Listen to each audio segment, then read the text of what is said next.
Oke. Jadi kita mengenal istilah dividend trap. Kita mengenal istilah habis bagi dividen, harga sahamnya ambles. Tunggu dulu. Harga saham ambles kalau dividennya gede, yieldnya gede. Tentu bayangin gini deh. Tentu bayangin lagi di WC. Ada yang keluar kan? Apapun lah ya. Coba timbang. Ayam bertelur. Telurnya 1 atau 10. Setelah keluar, coba ditimbang. Beratnya turun gak? Nah, yang turun drastis yang mana? Yang telurnya 20. Yang turun kecil yang mana? Yang telurnya cuma 1. Itu dividend yield, teman-teman. Itu dividend yield. Jadi kalau saham ngebagi telur cuma 1 versus saham ngebagi telur 20 relatif ya terhadap berat badannya ya gitu ya, maka yang berat badannya akan turun, yang harganya akan ambles adalah yang bagi telur banyak, yang dividennya gede. Tapi kalau dia bagi dividen, bagi telur cuma 1 telur, maka berat badannya hanya tut gitu loh, udah turun abis makan naik lagi gitu. Jadi jangan terpaku dengan istilah dividend trap, karena itu tergantung kondisi di sana. Gitu ya, semoga menjawab. Oke, dari Pak Simon Tani, Unilever mesti menyelesaikan wave 5 naik. Wait, emangnya ini wave berapa Pak? Wave. Oh, ini Elliott wave ya. Gini. Elliott wave. Wave mana nih Pak? Wave 1, 2, 3, 4, 5. Let's see Pak. Semoga aja naik. Tapi secara pola, ini cup and handle. Ketika cup and handle, maka target kenaikannya itu ada di, ini geser ke atas. Saya nggak kasih lihat ke berapa. Teman-teman bisa coba belajar sendiri di TradingView Anda. Untuk teman-teman yang belum punya TradingView, ingat yang belum punya TradingView, yang belum pernah pakai TradingView, yang belum daftar TradingView. TradingView itu adalah software chart yang paling enak untuk dipakai sekarang. Teman-teman nanti DM aja ke message di Instagramnya Galeri Saham ini, minta link TradingView gratis dong. Teman-teman akan dapat link yang teman-teman klik, teman-teman tinggal daftar akun Anda, teman-teman langsung pakai TradingView gratis, mau di website, mau di browser komputer bisa, laptop bisa, mau di, nanti teman-teman download apps-nya untuk di smartphone Anda, itu juga bisa. Oke? Dari Bu Fraulin, Unilever naik, amin. Kita lihat ya. Jadi ini saya bukan ngomong ini karena saya lagi punya Unilever dan berharap naik. Enggak, kita di konteksnya adalah kita belajar memperhatikan pola pergerakan harga saham yang layak untuk dipantau ataupun diwaspadai. Kebetulan ada pertanyaan tadi Unilever, gitu ya. Bukan sebuah rekomendasi. Oke. Lalu dari Pak Bu Ningsih, selamat malam Koryo, konstruksi kapan dia gerak ke atas? Naiknya sikit sekali, ngirit sekali. Belum Bu, konstruksi belum Bu, sangat jauh dari naik Bu, jadi itu belum. Adi mungkin bisa dipantau, cuman belum, sama sekali belum. Pak Kevin Lim, IHSG seperti ada pola CNH, yes Pak. IHSG, teman-teman perhatiin ya Pak Kevin dan teman-teman perhatiin. IHSG ada pola cup and handle. Tapi LQ45 ada pola semacam cup and handle kebalik.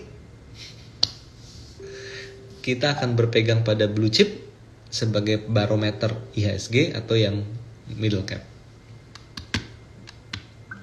Gitu ya teman-teman ya.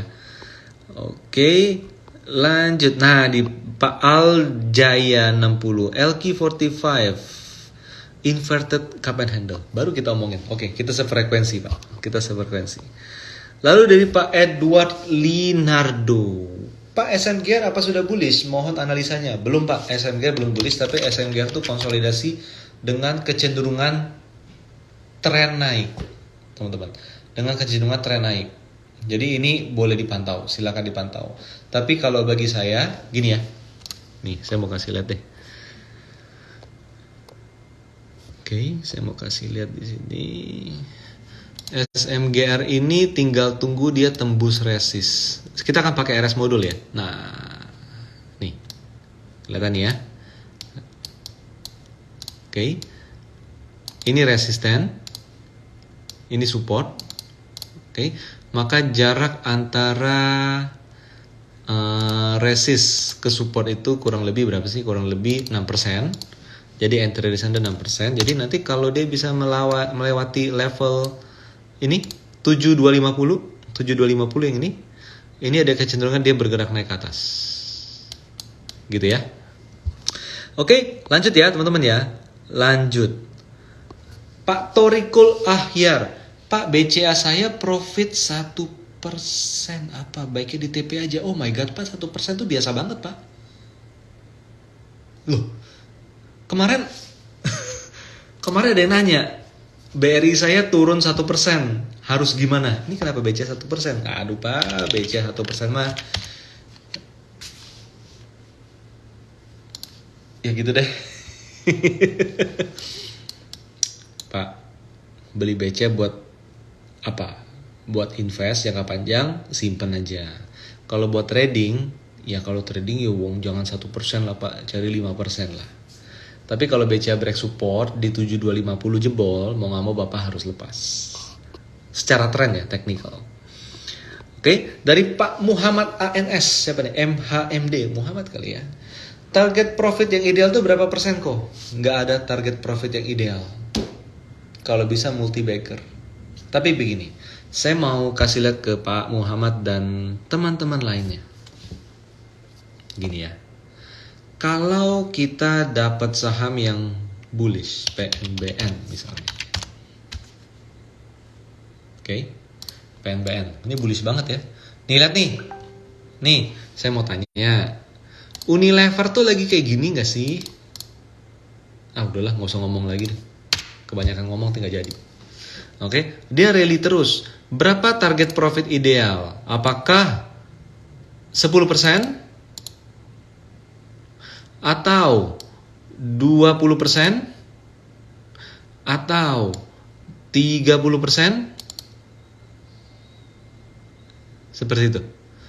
Atau 70%? Kalau bagi saya, pakai aja RS modul. Selama harga saham naik terus, ini dari 700 ya, 800 lah, naik terus, selama dia rally berada di atas support garis merah ini, simpen aja. Jadi ini bukan bicara target profit yang ideal, tapi cara trend following yang ideal. Karena teman-teman mau pakai MA pun udah nggak kepake semuanya. Kenapa? Dia udah jauh berada di atas moving average apapun. Seperti itu. Nah ini nanti teman-teman bisa bisa lihat nanti di kelas Systematic Trading Management 2.0 hari Sabtu besok. Gitu ya teman-teman ya. Loh, ini kok udah jam 20.30. Cepet banget ini waktu. Oke, saya cepet-cepet dulu ya. Dari Pak Grandly, Unilever dan consumer gimana? Seperti di Trading Lab Pak. Masih oke. Oke, dari Pak Agung HP3, era enggak Pak? Belum Pak. Era berat. Era itu konsolidasi. Era ini berat ini. Era itu ngumpul di bawah Pak. Hati-hati. Era itu ngumpul di support. Jadi nggak terlalu oke. Lalu dari Bu Heti Agustina, alhamdulillah nambah ilmu, terima kasih kok. Sama-sama ya Bu ya, semoga makin bermanfaat, hasilnya makin bagus. Oke, lanjut.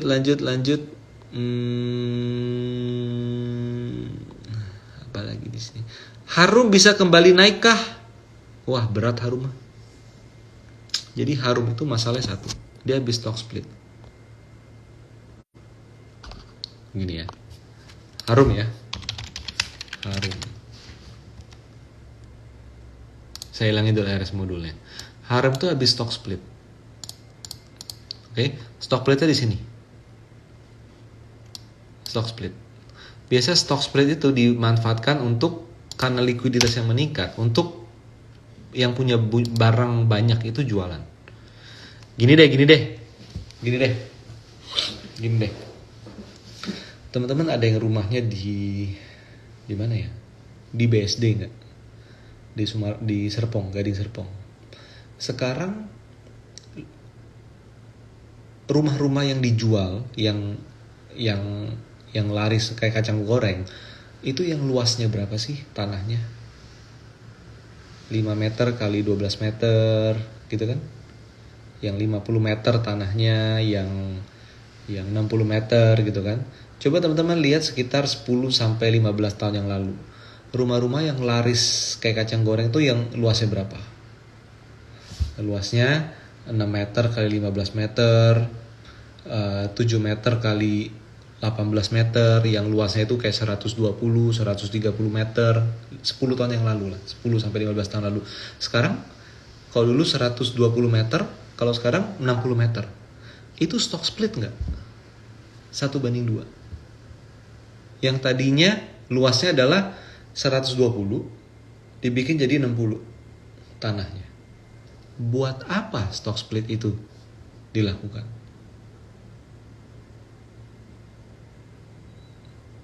Buat apa ya? Apa maksudnya? Ngapain di stock split? Sama seperti pertanyaan, kenapa developer stock split kafling dari yang biasanya ngejual 120 meter persegi jadi 60 meter persegi? Biar apa? Saya nggak akan ngomong lebih lanjut, tapi teman-teman coba pikirin, kira-kira kenapa? Dan kenapa dilakukan di harga atas, bukan di harga bawah? Mau ngapain ya? Gitu ya, oke? Saya nggak jawab lanjut karena nggak enak lah.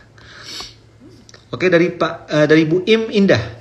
Kalau melihat tips pola pergerakan harga, berarti lebih baik beli di harga pas breakout ya Pak? Yes, betul Bu. Jadi bukan sekedar breakout ya. Jadi misalnya gini nih, harga saham dari support naik tembus resist, beli. Enggak, naiknya udah capek. Jadi breakout yang paling bagus adalah ini resist nih, udah naik, dia diem dulu. Istirahat dulu. Baru tembus. Itu yang paling enak. Di sana. Biasanya orang mengenal polanya adalah penan, flag, gitu kan, triangle. Ketika harga di atas, ini kayak ular mau matuk gitu loh. Gitu. Jadi mau naik ke atas. Oke, ya ampun nih waktu udah cepet banget ya, tinggal 3 menit lagi ya. Oke, dari Pak Renaldo Sandi, untuk momen profit taking, apakah ada pola tertentu yang bisa dipakai acuan? Jadi gini Pak, pola itu ada beberapa macam Pak. Contohnya, balik lagi deh ke Harum deh. Balik lagi ke Harum di sini.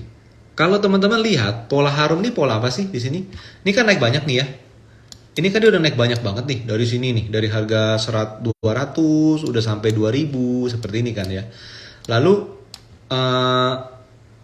kapan kita waktu jual? Ketika terbentuk pola yang nggak bagus, pola yang bertahan harganya di area support.